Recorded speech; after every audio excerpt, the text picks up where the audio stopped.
All right, welcome everybody. Thanks for joining tonight.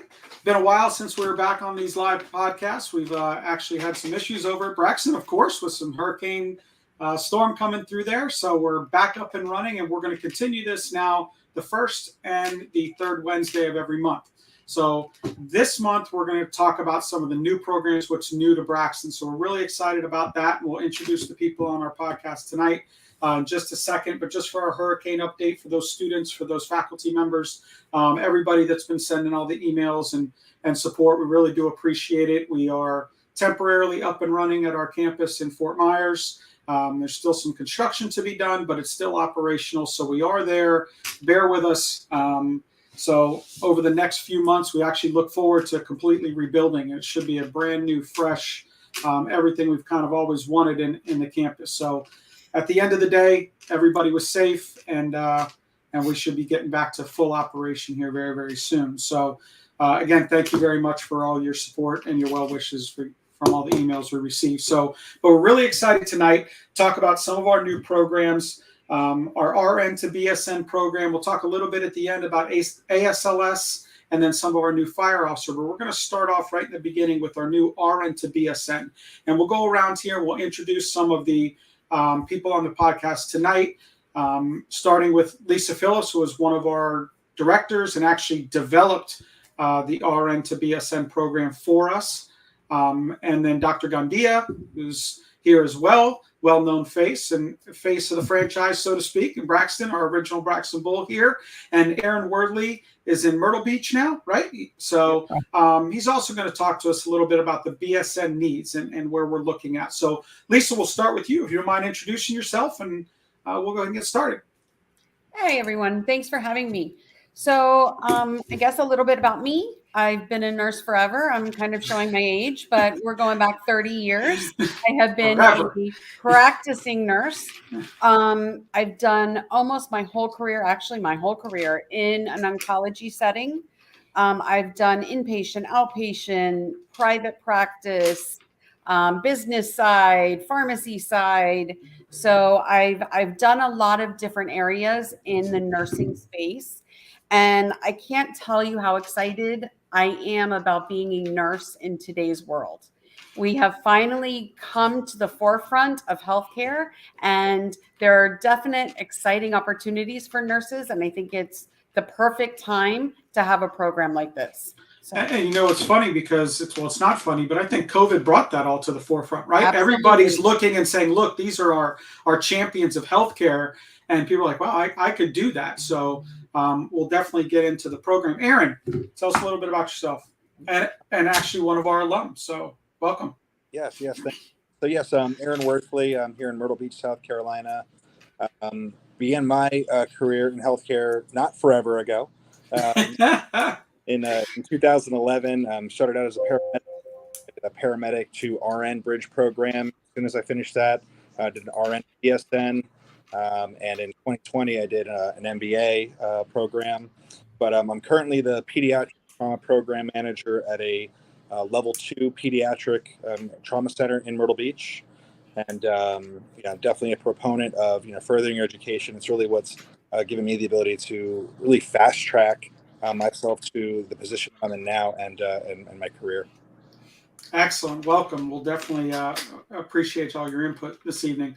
And Doc, definitely not least here. But it's only the oldest in the group. Right? Just quickly, I'm a practicing emergency physician now for about 34 years. My sort of subspecialty has been EMS and fire. I've been a medical director for about 25 years in the EMS and fire world. I've been in education with Chief McGrath and Lisa now really with Chief McGrath for about 20 plus years.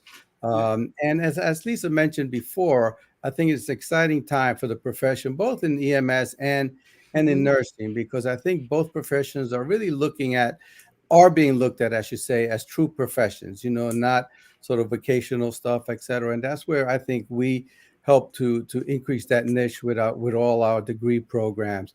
Because when you talk to anybody, certainly in the fire service, if you're going to get promoted, you're going to need to have a degree of some type. In the nursing service, truthfully as well, as you get promoted to directors, to as you go up to sort of the change in administrative side, they really are looking for those degrees. And I think that's something that we're able to offer. One of the things that I always say, our niche being sort of a smaller institution, but really only a few of us make major decisions for the institution. So we're able to have that niche that we can really gear our programs to what we think is best. I mean, all of us here are working in the field. As you saw, Lisa's still working quite hard, 7 days a week. Chief McGrath is still kicking away there as a street medic, so to speak. Even though he's a battalion chief, he's still running calls at 3 a.m.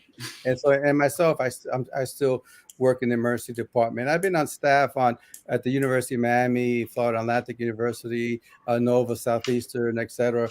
And not that means much, but at least I have an idea of the academic world. And I think, with our new programs, we're excited to bring those to everyone. And Excellent. Thank you for joining us.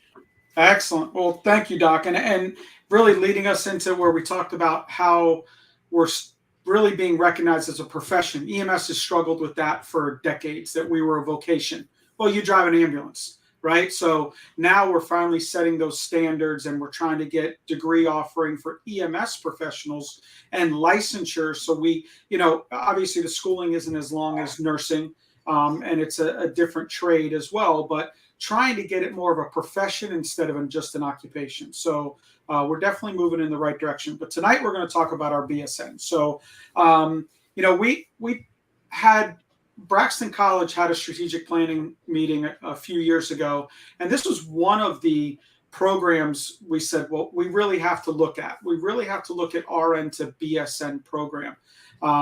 So because there's a lot of nurses out there or medics to RN, like Aaron did, that their institutions didn't have BSN options. And part of, again, what like Doc said, we try and cater to those that may need us the most. And so we developed this, or Lisa, really, the RN-to-BSN program. So we'll take a look at that program now. So Lisa, when you kind of had carte blanche, right? So, we have academic standards, we have accreditation standards that we must meet. And, but for the most part, we can tweak and develop what we wanted to create this 120 credit hour BSN program. So tell me a little bit about what your goal was, when we were looking at it, picking classes, and what your design was. So I think the most important thing, so that it was relevant.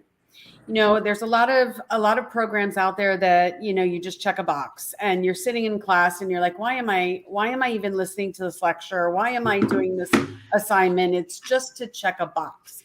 And if we're truly going to take the profession from an ASN RN, and I'm not knocking the associate degree nurses, I was one for quite a few years.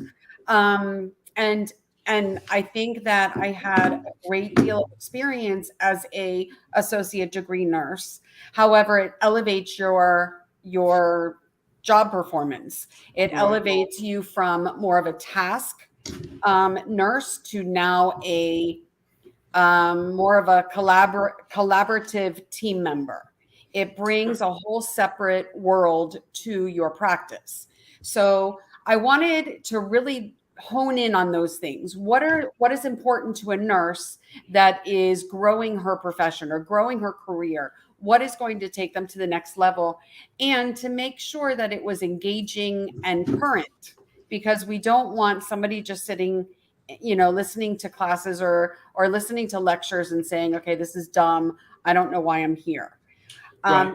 The other goal that we were really looking at is how to tailor it so that it doesn't look like, oh my God, I'm going to be in school for 3 years. Like, yes, we've all gone to school. We've been in classes. We don't want to keep going. It's just like, where's the end? So we kind of structured it so it would be more of a quick moving. You can see the end at the beginning. Like there is an end in sight from class one. And I think that's really an important message, because you can give up 10 months of your life like easily rather than saying, I've got 4 more years of school. Oh my God. Right. And you know what, nowadays people are getting more and more used to online learning, right? So that's just the way it is. If you're an adult professional, it is, no matter what the size of the university, online learning is a good option. So this is basically the program itself overall. And just like any academic program, there's accreditation standards, and of that, there's general education standards. So when we look at an ASN program, a large majority of them have an English, they have a math, they have a social science. They definitely have the science courses like the anatomy or biology or chemistry. And, history is a requirement from us from a accreditation standpoint. So if you look at the top part of this program, this is all the general education requirements. So they would need 3 Englishes, 2 social science, 2 math courses, 3 histories, and 2 science courses. Then we look at the core. So, when we have students come in or RNs already there, they're a little different. Some people took an English and a math and a psychology before they figure out what they wanted to do in life. Then they went to RN school. So they have some of those things. So really we concentrate on that program core content, right? So that was really your development part. And you said we have a huge variety here, from managed care to leadership to nursing practices. I see some diversity, healthcare coverage, a little bit of everything, and even information technology, right? So it's a computer world, so we're going to need that. There's even, I think, some accounting or things like that, some managerial budgeting in healthcare. So, and like Doc said, if you want to move up in this profession, and it may not be today or tomorrow, but this doesn't expire. It gives you a base foundation of a lot of different management skills. We see this on the EMS side, right? We see people that move up through the ranks. They get promoted to lieutenant, to captain, to chief, and they say, okay, chief, here's your new bugles, and here's your budget. And they say, my what? I've never done this before other than a personal budget, and it's different, right? So it gives them some really good exposure. So it was nice to have this well-rounded program that I think is going to benefit the students for sure. I think those are great points. I'm sorry. I think those are great point, Chiefs, because it's funny. Today I was sitting with my ER director, and she was trying to figure out, the overtime and who's covering what, and sticking within the budget that they say, well, this is all the FTEs you have, so you got to figure that out. And I think when Lisa really kind of took the crust of that, with her experience, she kind of put classes together. As you said, that makes sense, that once you're done, those are really going to be, significant for you and important as you go along in your career and as you advance in your career. When you're trying to put budgets together, even like as I said, my ED manager is trying to figure out that type of stuff. I mean, so as you work along and in your own careers, I mean, hopefully these classes will make sense as we go along. Absolutely. Aaron, so when you look at these classes here, and you went from, a street medic to a nurse to now a management level, where do you feel you could have benefited early on or from some of these classes? Just looking at even titles without course description saying, oh boy, I wish I would have had that starting out, right? Yeah. And truth be told, I'm having a little trouble on my screen seeing all the class it's offerings. hard to see them. But what I can tell you is that, the BSN program definitely prepared me to take on more leadership roles. And the great thing about nursing is that there's so many avenues to pursue. There's definitely passion in being, a bedside nurse. And I mean, you can't have the healthcare industry without bedside nursing. But beyond bedside nursing, taking on any kind of a leadership role, whether it's a charge nurse or a clinical supervisor or an educator, or becoming a manager. A BSN is the standard, and that's the great thing about a program just as this one, is to prepare you to enter into those other nursing realms. Excellent. And Lisa, so you supervise a lot of nurses, as do you, Aaron, whether that's bedside nurses or other nurse managers. So let's talk about the ASN nurse, right? You're a brand new nurse and you just finished your ASN. You just got that job, bedside nursing, which could be a full career. There's absolutely nothing wrong with it. How would this benefit the new nurse that's just starting out and want to obtain their BSN? Should they wait or should they jump right into this? So in my opinion, this is never too early to get this done, because you don't know when that job opportunity or that next great thing that you want to do will be in front of you. And you don't want to say, oh man, I could have applied for that, but I haven't started my program yet. So with this program, 10 months from now, you can be saying, I'm applying for that job. I'm applying for that next great thing because now I qualify. Right. And I'll second that, because I was a late bloomer in the sense that, it took me into, my late 20s to realize that healthcare was the industry for me. And that's when I went to EMT school and paramedic school. But then as soon as I realized that nursing was the avenue for me, I didn't stop. I got my RN, jumped right into a BSN program. And I did not want to look back anymore. So definitely recommend, not waiting, because you wait a little bit, before you know it, 5-10 years passes, and a lot of opportunities pass as well. And I say that to whether you're a nurse or a medic that always look at our degree programs. I would say it'll never get easier, never get cheaper, never get shorter. And there's always life distractions, right? Our goal is to manage those while still going to school. And that takes discipline. Right? Taking online classes takes discipline. When you have to go to class, every Tuesday and Thursday at, 11 a.m., I'm sitting in class and I get credit. If you have that same philosophy in an online class and say, look, every night at 9 p.m. or every morning when I get off work, whatever it may be, I'm going to spend a couple hours doing my work. It's the same as sitting in class. You won't have any problem. But if you do I'll do it tomorrow. I'll do it tomorrow. Well, then tomorrow there's new assignments, so there is some challenges. You just need to be able to schedule that. And before we take this grid away, people that have licensure. So if you're watching the podcast now and you're counting credits, there's 60 core credits and 36 gen eds. Where does that leave the 24 electives? That 24 credits of electives come in by licensure. So if you're a licensed registered nurse, that's where you're going to get the 24 credits of electives. That satisfies that. And we're looking at all of your nurse practice, all of the different stages of RN programs that are pretty standard that apply to those 24 credits. So that's a minimum you'll have. And then any of the gen eds that you have will come in as well. So perfect. So now, go ahead, Doc. I'm sorry. I think, Chief, you made a great point before about, getting started. And I give my daughter as an example. She started off on college, sort of on the RN kind of track, took a few courses here, a few courses there. Subsequently, we said, listen, let's just go ahead and get your RN, and we'll go from there. But in the meantime, now she has a good number of courses that she's already taken. And I think a lot of us are like that. Took a course here, took a course there. And at the end of the day, you'd be surprised, how many classes you end up that you already have. Right. Oh, yeah. I run into firefighters and stuff all the time looking for our bachelor's in public administration. They say, I have 130 credits and no degree. Yeah, because they got a little here, a little there, and we try and get them. And there are transferable, obviously, and we look at other accredited institutions, and we can bring in up to 90 credits of those 120. Now, they're specific to those course titles or course descriptions. So a majority of people are not going to have 90. We know that.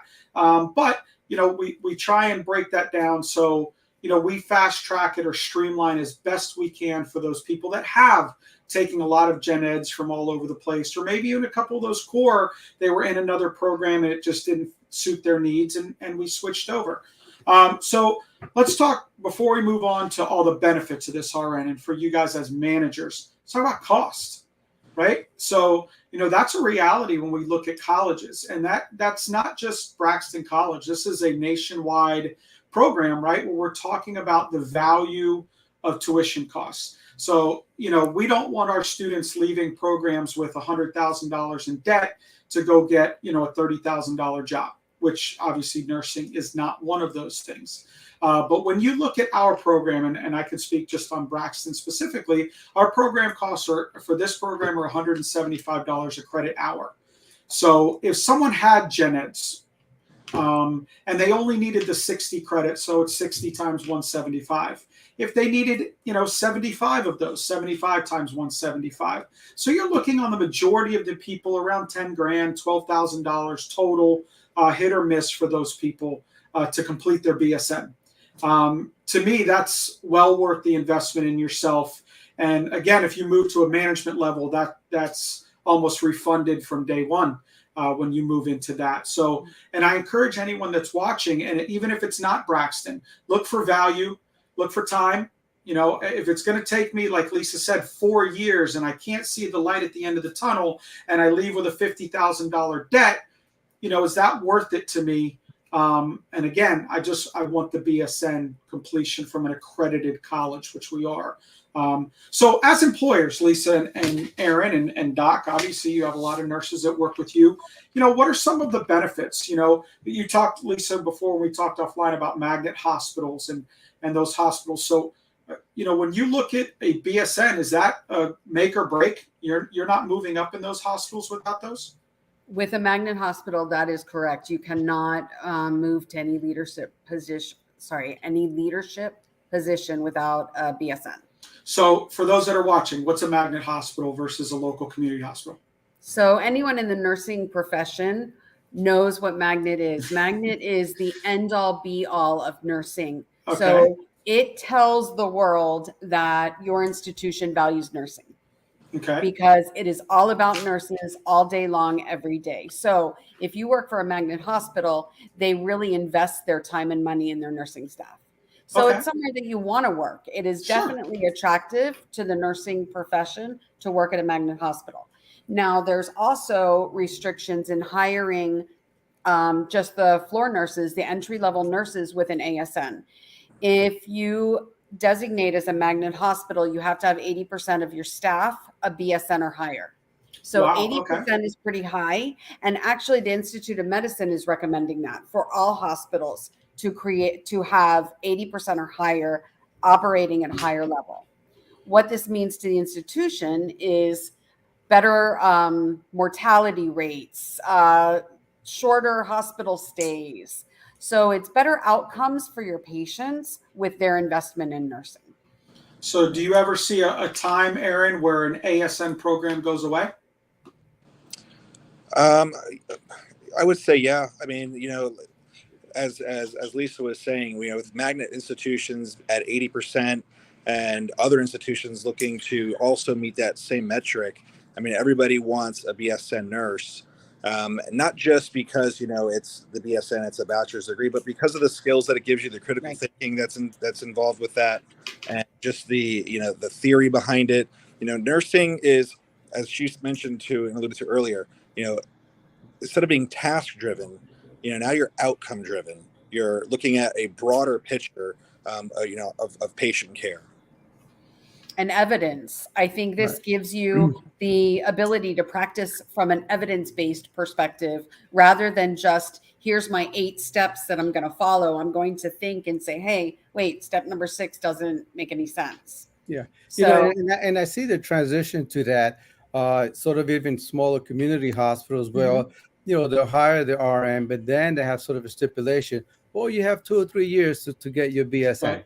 You know, and truthfully, I have not seen a posting of an advanced promotional, whether it be some, truthfully, even charge nurse on a floor or certainly in the emergency department where I work without the requirement of a BSN. So I think, again, I think we're all headed in that direction. I think the marketplace, because of the shortage, you know, the RN is still going to have a place, but I think once they get hired, you know, that's going to be a time sort of reference I see, because I see that more and more where you get hired and they say, well, you know, and plus, you know, the many institutions will help you pay for that as well. Right. Sure. So especially when they have a requirement like that, but they'll hire you and they say, okay, you know, you have 2 to 3 years to get your RN, you know, as a stipulation of hire. So no doubt that's where I think the whole industry is going.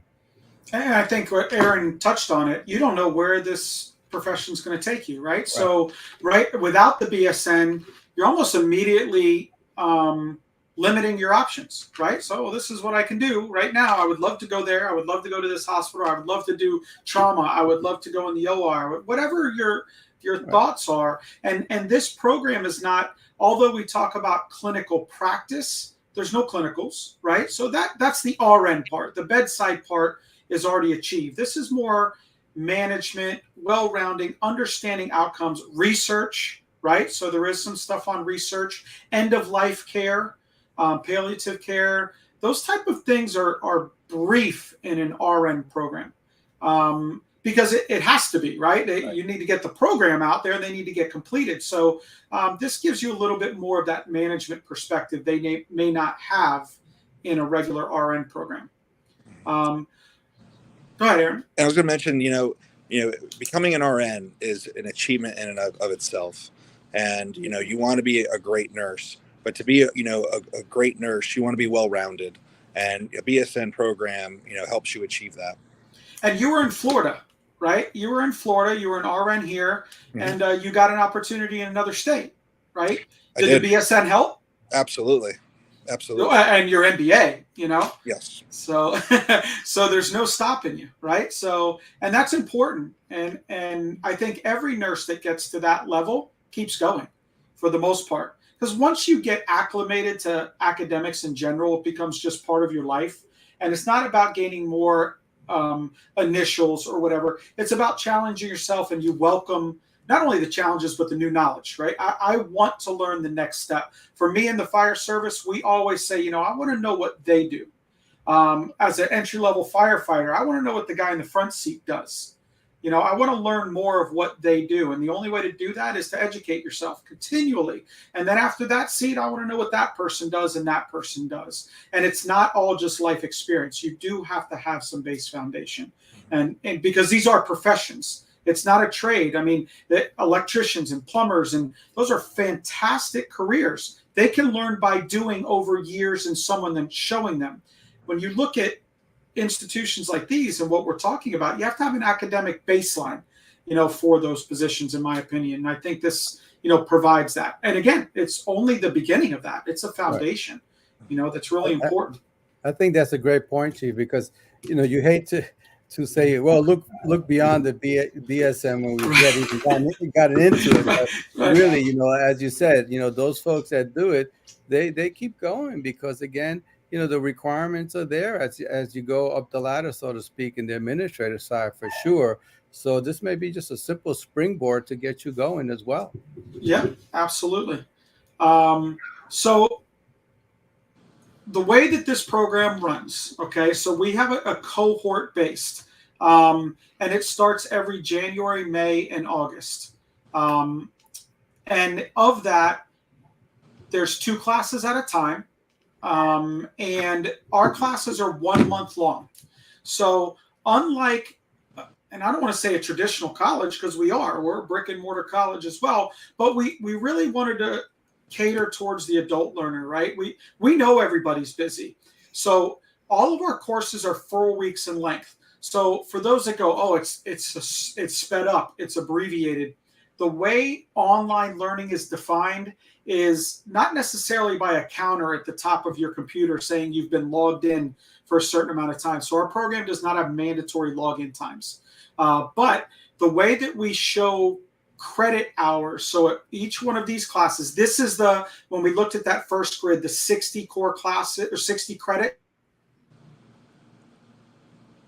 20 classes, so when we look at these, upon the development, and Lisa and myself, we took the workload of it, and it accounts for 45 hours of work, which equals 3 credit hours. Now, that's based on a Carnegie rule, so it's a speed of reading, a speed of writing. So some people will be up and down from that, but it's based on averages. So there's roughly about 10 hours of work per week. That could be reading. Some people read very fast.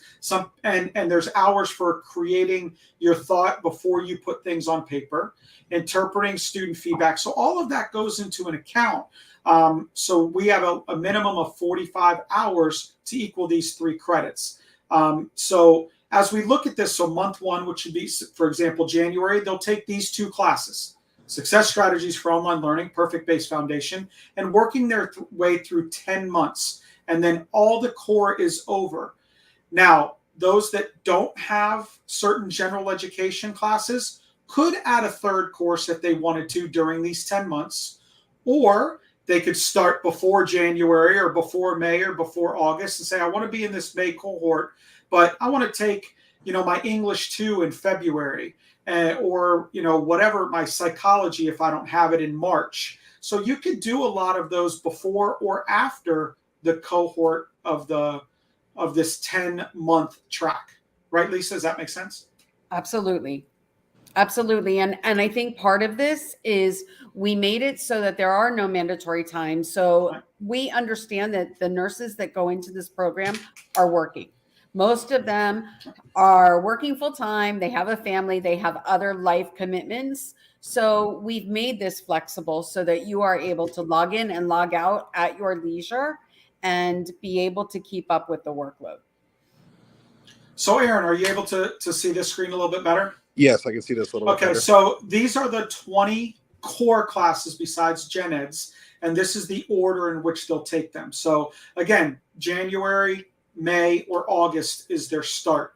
That doesn't necessarily mean in 10 months they'll be done, but they can be if they choose to add some Gen Ed or whatever they're lacking. If they have all the Gen Eds, they will be done in 10 months, right? So it can be done as early as 10 months. And we've been doing, even though this is a new program for us, we've been doing several different bachelor's programs, and a large majority of our students take 2 classes at a time. And it's manageable for that working professional. That's why we created these 2 classes at a time, not 3, not 1, because like Lisa said, the longer you space this out, the dimmer that light gets, at the end. Now you look at this and go, look, in 10 months, I'm done with this. And I think anybody, I teach quite a few of our bachelor's program, and yeah, you can go away on the weekend, bring your computer with you, and at a downtime in the hotel, answer a discussion question or start writing one of your papers. So it's not completely life dedicating, but it is a commitment, and it's very, very doable while you're still working a full-time job, while you're a parent. But you have to manage your time appropriately before the kids get up, before you go to bed, whatever it may be. Balance that time, and it's very, very achievable.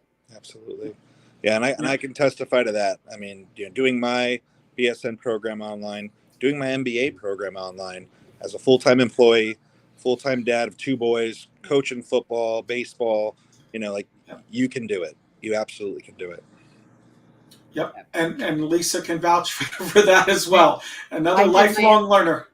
BSN, my MSN, and now my doctorate. So it is definitely doable, but it does require some awareness of when your due dates are so that you can shuffle things around. And for those that watching, right when we started, Lisa said, "When are we done here? I got to start writing a paper, right?"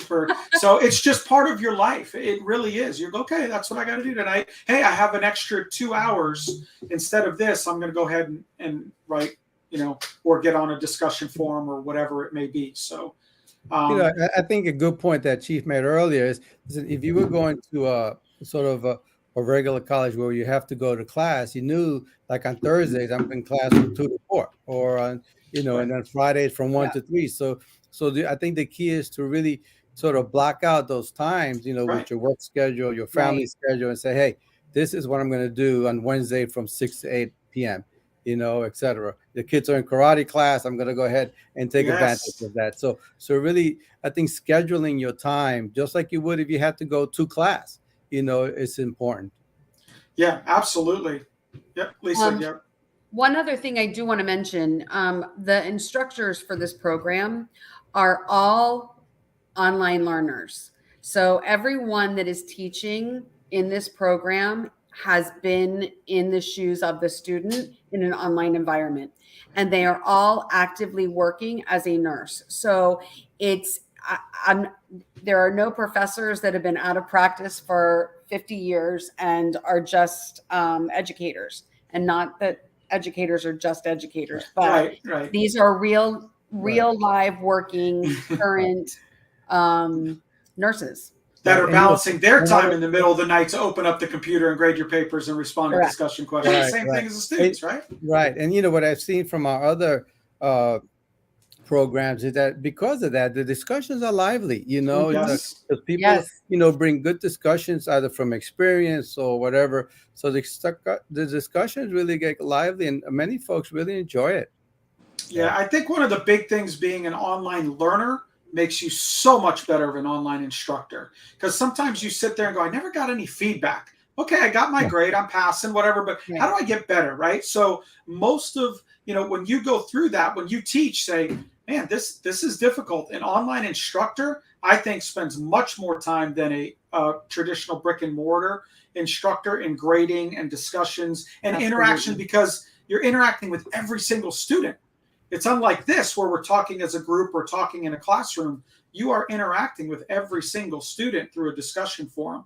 So for those that have never taken online classes, and this is the same for all of our associates and bachelors, you'll have discussion forums. So all of our classes are live, so to speak. They're not a continuation from months before. So every class is reset.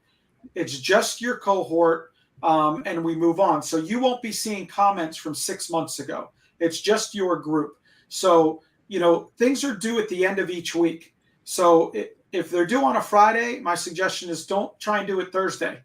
Something will come up on Thursday. Do it Tuesday if you can. So, you have to be able to form an opinion, and very few of those core classes have quizzes and exams. Very few. They're theory-based. We want you to take these objectives and apply them to wherever you're working. If you're a brand new nurse, you have things you can apply it to. If you've been practicing for 15 years, of course. And you will find as the more management, leadership, budgeting classes you start to take, I hate to say it, but you start recognizing some of the deficiencies in the own institution that you work at and go, I got to get out of here. I'm working, I see these things and I see the potential for this. And it's exciting, right? You get enthused and say, I want to apply this and do it the right way. Where could I get the opportunity to do that? And you guys are shaking your heads, right? Because I hear that all the time. It really is. You learn this and go, man, I didn't realize that my supervisor's been doing it wrong for a long time. They should take this class, right? And but we see it all the time, So I think those instructors are really good, especially those that are working in the field that can apply it. And like Aaron is in pediatric trauma, Lisa's in oncology. We have other nurses that are ER based. So we do have them in all different facets of where you're at. And listen, they're real people. We take pride in graduates, not just in students, which of course we want to see you succeed. But this is not the institution for you if you think that you're just going to skate by and we're not going to know your name and go, hey, why haven't you turned this in? We're going to email all of the students, say, hey, that was, this stuff's due tonight. Make sure you get on it. I haven't seen you engage. We want to see you succeed. And our goal is to get you through those life hurdles because we've been through them as well, right, as online learners. So we're going to do whatever we can. You have to put in the work, but we're there to help you through. Some people are afraid going, I don't know if I could write a paper. Well, sure you can. You're going to write a short one in the beginning and It will grow. And then it just becomes second nature to write, especially our people that move from associates to bachelors and then on to masters. You're writing, as you're thinking, it's typing and you're just kind of, it becomes very, very easy for you, which is good. That's the whole concept of learning. So I think the format is really, really good. I think the platform is good. We use Canvas. So for those that are maybe familiar with Canvas as the learning platform, that's our learning management system. A lot of colleges are using Canvas where you can integrate different PowerPoints, videos. So as you can see, this is kind of a landing page and this is a math class, but this is a landing page. And, this is where you can find the teacher can post announcements. You can see the textbook is linked there. So each course is broken down into modules, and those modules are each week. So we have week 1, week 2, week 3, week 4. So it's very, very easy to follow. So it's not like, oh, I'm so afraid I'm never going to be able to find everything. If you look at these, you can see the resources that are available and see towards the end, you have week 1 quizzes, whatever it may be. So this is math, so they obviously have quizzes. But everything is laid out for your success. And again, it doesn't matter if it's a nurse, a firefighter, a medic. In any of our programs, they're all set up the same way, even our associates level. So it allows people to move into different programs without learning new platforms, which is nice. And Canvas, and Lisa, I know you're very comfortable with Canvas, and you see that even in your doctorate program, right? Yes, we use Canvas for that as well. And it's honestly the most user-friendly platform I've ever worked with. I mean, I have worked with a couple others, but Canvas has been the easiest. It's very easy to follow. Like he said, it is like plug and play. Yeah. You open it, you're in your week 1. You can look ahead, which is really good. And I do that a lot. So if I'm going on vacation or I have a weekend away 3 weeks from now, I'm looking ahead to see what's going to be due that week. Right. Am I going to have a whole bunch of stuff, and do I need to get started ahead of time? So it makes it easier when you can see all of that transparently. Yeah, no, that's a great point, because some instructors will say, like for me, if when I'm teaching the bachelor's programs, I'll open up week 2 midway through week 1, just for an example. So if they want to get ahead, they can. And I see many students reach out and say, listen, I'm going to be on vacation in week 3. Is there any way you can open it up a little early so I can get started?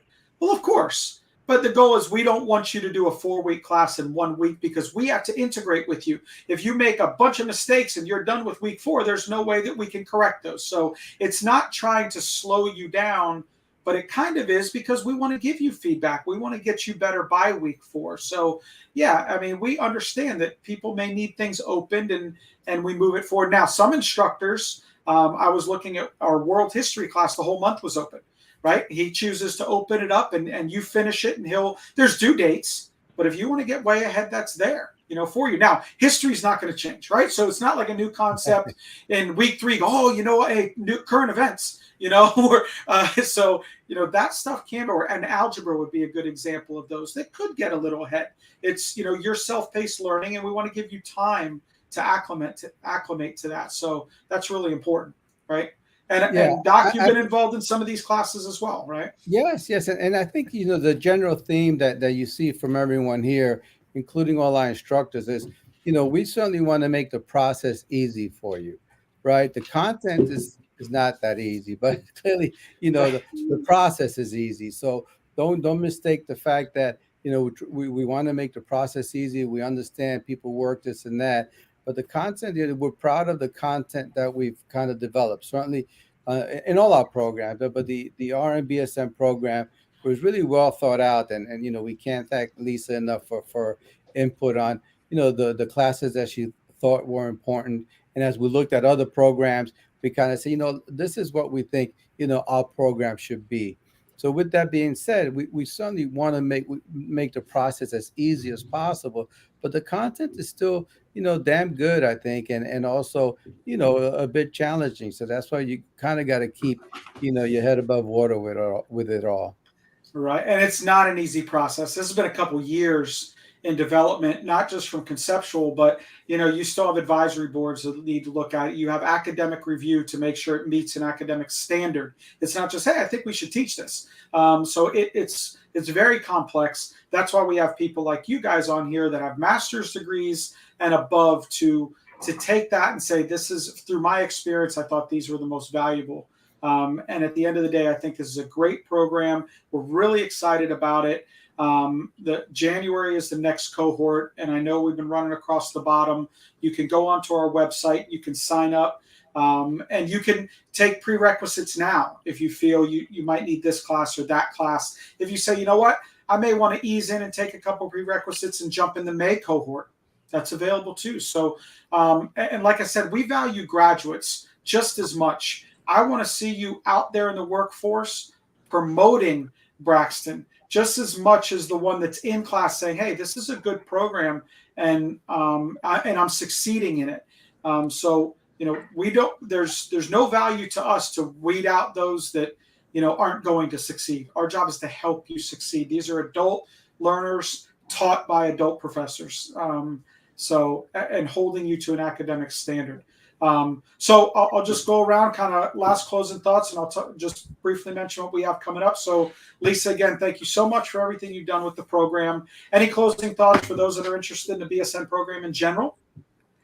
I think it's time. It's that time in your career. The job market is more and more competitive.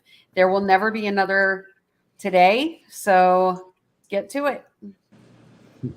Aaron, again, thank you so much. And as an employer, right, you're managing nurses there as well. And, we know we want the value in those people coming in with a BSN. But, do you have any closing thoughts on those that may be considering? And not just with Braxton, anywhere. What are you looking at in a BSN program?